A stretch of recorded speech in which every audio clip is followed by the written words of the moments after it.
What's going on, guys? It's your boy John Electric coming back with a major story. So it looked like Kelsey Mitchell was speaking about her health going into the 2026 season. Guys, for this one here, we got to go all the way up to Indy.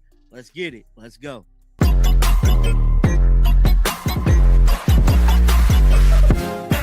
You guys haven't heard now, Kelsey Mitchell is still a free agent. The WNBA has yet to sign a collective bargaining agreement. And from all the reports I've been reading, they're nowhere near close to getting a deal done, which means that we're still looking at a 2026 lockout.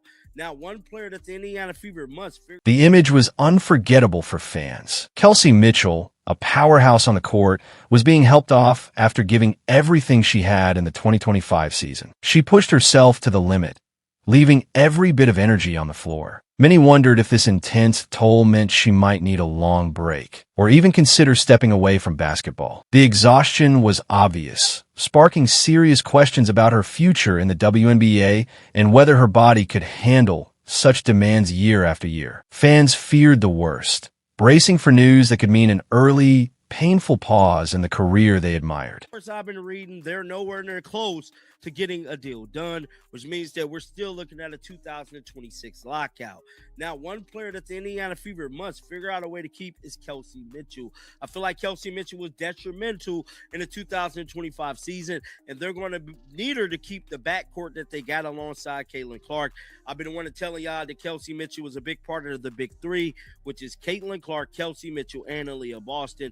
No matter what, they got to figure out a way to keep them three players. Now, hopefully they come up with a way to pay Kelsey Mitchell the supermax.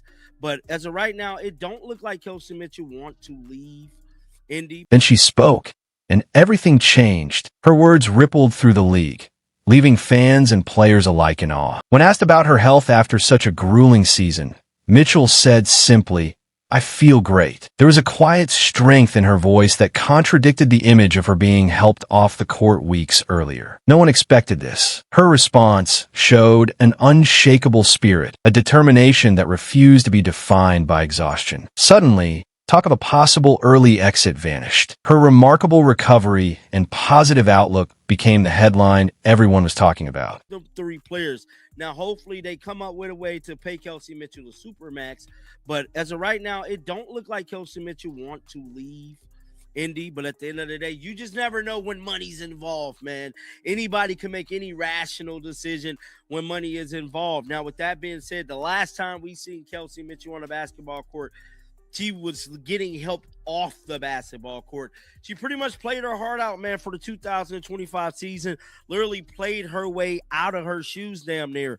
To me, I feel like Stephanie White was just using Kelsey Mitchell in ways that we have not seen her been used defensively. She went on, adding more context to her surprising statement. "I think I just had a once-in-a-lifetime experience," Mitchell said, reflecting on the intensity of her season. "I really did play until the wheels fell off," she admitted, showing just how much she gave physically. But then came the real surprise.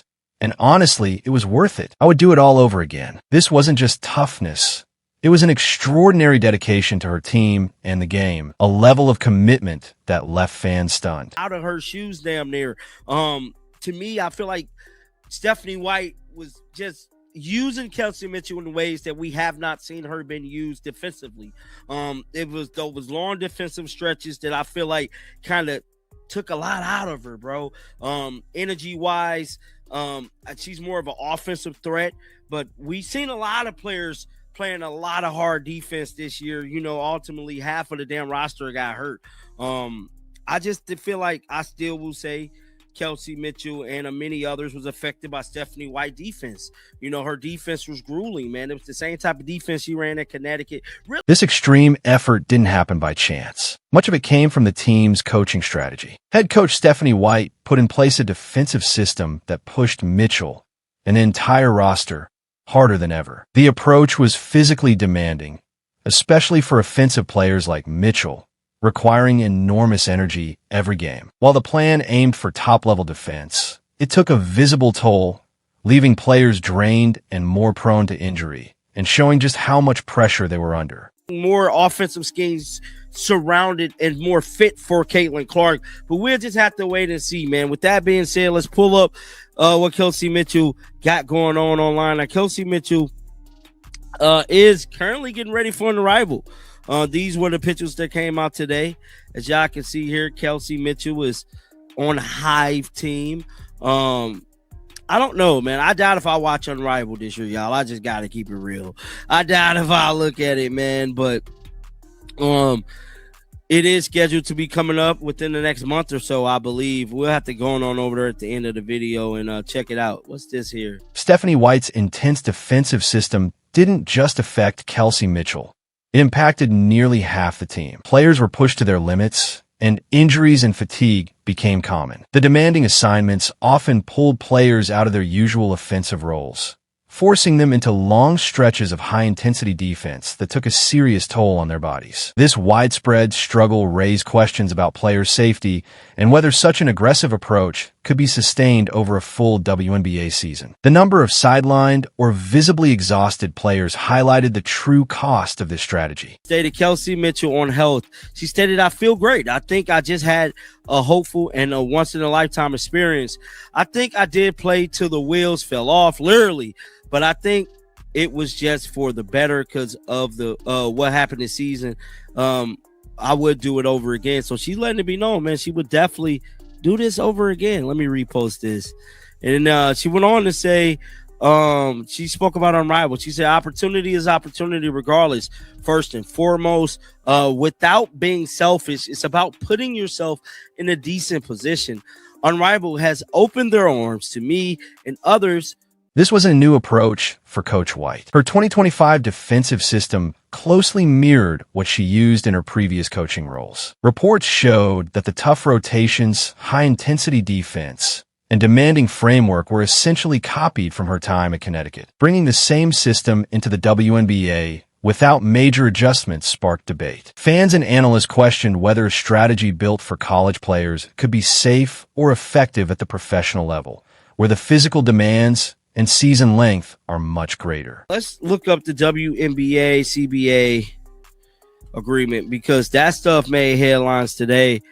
Speaking about the CBA, and a lot of people was talking about that today. Let me see if I can pull up some information about that. Oh, Caitlin Clark got a new video out. Let me see if I can pull it up for y'all real quick. So this is the Caitlin Clark video here. This little 13-second joint. Let's see. What?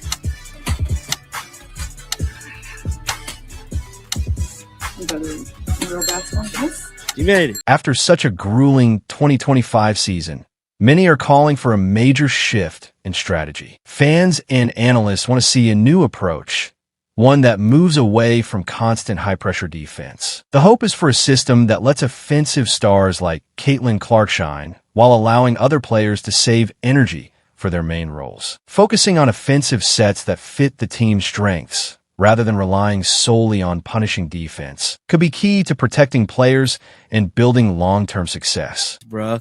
Let me see if I can find another article on the CBA. Give me a quick second, guys. So this is what I found about the CBA. It stated the WBPA is asking for more than double the share of revenue proposed by the league. The WPA proposed salary system entitled player to around 30% of league team revenue.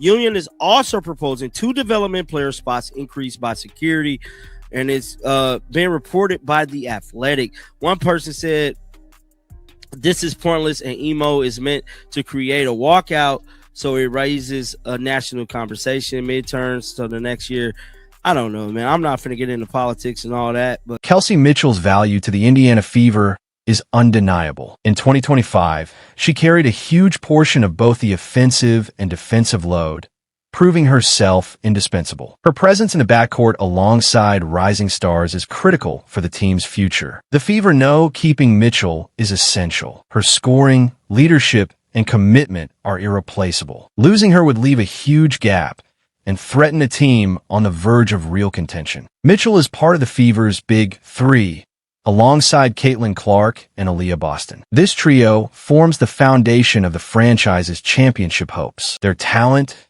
chemistry, and potential make keeping them together the team's top priority. Financially, retaining a player like Mitchell comes with enormous stakes. A supermax contract could secure her future in Indiana, But in professional sports, even loyalty can be outweighed by money. The Fever will need to make a compelling offer to ensure she stays part of their long-term vision. This uncertainty adds another layer of tension to Mitchell's future, as her physical commitment now clashes with the realities of contract negotiations. Complicating things further is the unresolved WNBA Collective Bargaining Agreement, CBA. The league and the players' union are far from a deal, leaving contracts, rosters, and the league's financial stability in limbo. The most alarming risk is a potential 2026 lockout. With both sides still far apart, some worry that negotiations could deliberately stall, forcing players to miss a full season. A lockout would hit the league hard, halting momentum, affecting salaries, endorsements, and fan engagement,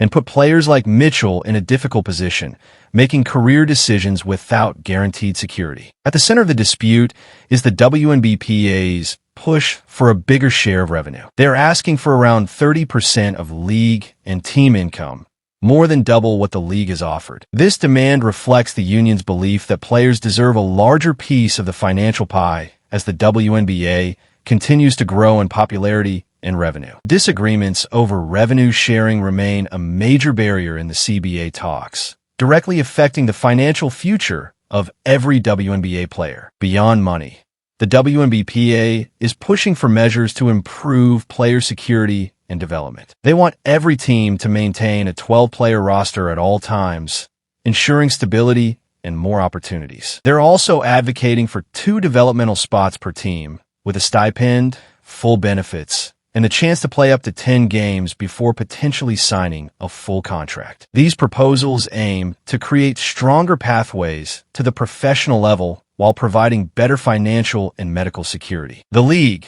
however, has rejected key parts of these proposals, including the revenue share increases and elements of player security. This highlights the deep divide and makes finding common ground extremely difficult. The ongoing back and forth increases tension and raises the risk of a work stoppage. The talks are further complicated by proposals to expand the league and increase the number of games. The union is pushing for a 48-game regular season, with the potential for 50 games if the league expands to 18 teams. While exciting for fans, this raises serious concerns about player workload and health, issues that feel especially relevant after Mitchell's grueling 2025 season. The league has even suggested playing more games than the union's plan starting in 2027, showing a shared interest in growth, but also raising concerns about player workload. Amid this uncertainty, Kelsey Mitchell has been actively preparing for a new opportunity with Unrivaled, a domestic basketball platform. Recent photos show her fully engaged,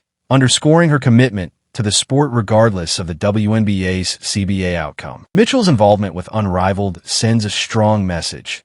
She is dedicated to the game and willing to explore alternative paths for professional play. She explained that Unrivaled provides a platform for top players to compete at a high level without having to go overseas during the offseason. For Mitchell, it represents a key opportunity to stay in the U.S., continue developing her skills, and remain connected to fans, a vital pathway in a league where many players often spend months abroad. The rise of platforms like Unrivaled, with Kelsey Mitchell leading the way, is hugely significant given the current WNBA negotiations and player demands. It offers a real alternative, giving athletes a professional outlet during league uncertainty or the offseason. Domestic leagues like this empower players, providing options beyond the traditional WNBA structure and helping them develop their skills, earn compensation, and grow their brand. Mitchell's declaration that she feels great and would do it all over again after such a grueling season is a bold statement. It's a defiant response to the physical strain, the tactical demands,